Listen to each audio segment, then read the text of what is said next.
టమాటాలని ఉడకబెట్టి ఈసారి నేను టమాటా చారు చేసిన మస్తు టేస్ట్ వచ్చిందనమాట. ఈజీ ప్రాసెస్, అసలు చాలా తొందరగా అయిపోతుంది. మీరు కూడా ట్రై చేయండి.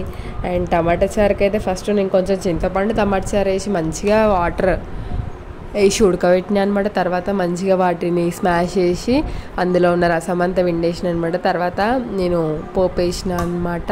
జీలకర్ర ఆవాలు వేసి అండ్ ఆనియన్స్, పచ్చిమిర్చి, కొత్తిమీర, పుదీనా అండ్ కరివేపాకు కూడా వేసి అవి కొంచెం మగ్గిన తర్వాతకి పసుపు, అల్లం వెల్లిగడ్డ, దాని తర్వాత ఉప్పు, కారం, కొంచెం సాంబార్ మసాలా కూడా వేసిన అనమాట. అండ్ ఇందులో మొత్తము పిప్పి మొత్తం తీసేయకుండా కొంచెం మిగిలిస్తే మంచిగా ఉంటుంది అనమాట. మొత్తము రసమే అయినా కానీ టేస్ట్ ఉండదు అనమాట. అంతే పోపులో ఈ చారు పోసేసిన అనమాట.